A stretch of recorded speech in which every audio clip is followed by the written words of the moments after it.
Quick first look at Watchdives WD1860 VK63 black stainless steel. This comes from China direct. It costs $97 at the moment, including postage. Comes in a cardboard box, total package weighing 336 grams. Watch package, 288 grams. And inside the package you get, as well as the watch, you get the watch, a little watch strap sizing tool for pushing out little pins. There's a spring bar removal tool with a forked end and a pointy end included, a guarantee card, and some sort of instructions, watch care, that sort of thing. Little booklet. It's a very nice little case. The watch itself has some soft stuff keeping it nice, and it's got a thing to stop the bracelet from collapsing. The bracelet, I don't know whether you can see, but it's all covered in soft cling film stuff, including the clasp, but it's allowing it to open, so it's on it to stop damage, but it allows you to try it on.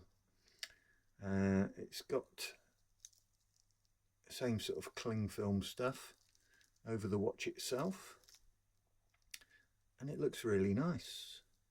As you can see, it's a Speedmaster type dial, and it's a Speedmaster type case, and the strap, look, yeah, nice solid end links, and they don't stick out, they work properly as hinges. Stopwatch works, apparently, stops, resets. It's got a 60-minute total, a 60-second, get it right, 60-second running dial at the bottom, a 24-hour dial, and a 60-minute totalizer for the stopwatch. Just leave it running. I have seen some of these that come rather more looking like they're a Speedmaster, in that the 24-hour dial has a 12-hour legend, and the 60-minute dial has a 30-minute markings legend, which makes it look more like a Speedmaster, but the mechanism isn't correct for those markings. It just carries on doing 24 hours and 60 minutes. So it's a visual cheat, and obviously you can get some that are very close visually to a Speedmaster.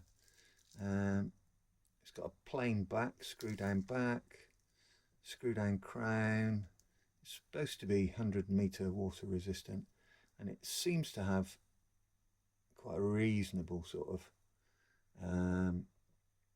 anti-reflective stuff on it. I haven't taken the cling film off it yet. I'll do that in the second half. Anyway, that's it going. It looks very nice, I say. Anyway, watch itself with the bracelet. Let's see what that weighs. That weighs 142 grams, or basically 5 ounces. 138. I wonder what it changed. 138 grams and 5 ounces basically. So very nice little watch. Very good for $97 including postage. Thank you.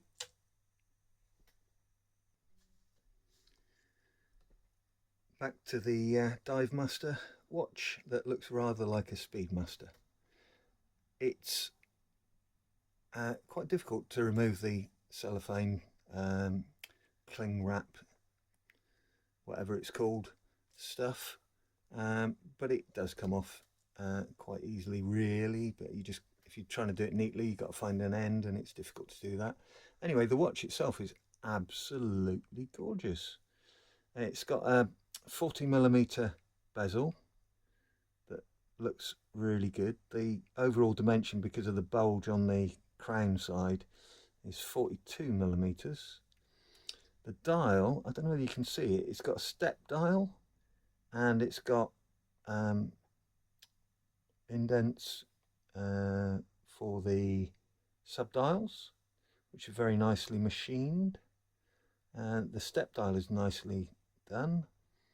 The luminous markers are on tiny little raised platforms. I don't know if you can see it. It's got a bit of anti-reflective coating on the inside, and the crystal itself is sapphire, designed to look like it's Hesselite. Apart from that, it's very nice, good looking watch for $100. The stopwatch function works. The clicky button press works as well. It starts and stops, but you have to press it quite firmly, because if you press it gently, you can get it to click without actually stopping. So that was a click. That's a click without starting, because it didn't stop. And press it firmly and it stops. And I've not sized the bracelet, but it resets very crisply, and I'm sure it's going to work pretty well accuracy wise, being a quartz watch. Not the most expensive movement in the world, considering it's in a $100 watch. So I think it's really nice. Quite impressed, really, considering you can get other versions of it that are more Speedmaster like, in that they've got Speedmaster written on the dial, and some of the legends, and you can probably, yeah, I'm sure you can get ones with Omega written on them as well.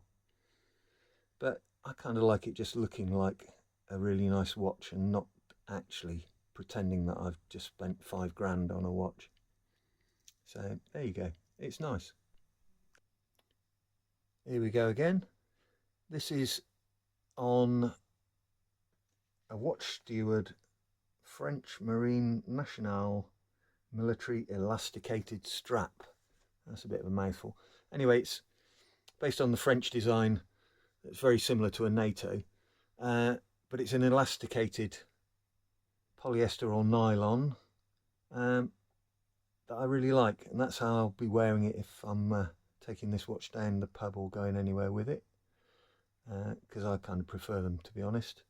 The Watch Steward straps come in a number of different designs, which is basically just their length and whether you wrap them around twice without going under the watch, which is non-NATO and not tactical, because if you break a spring bar then it'll fall off, whereas the NATO style, where it goes underneath the watch, you lose a spring bar, you don't lose the watch.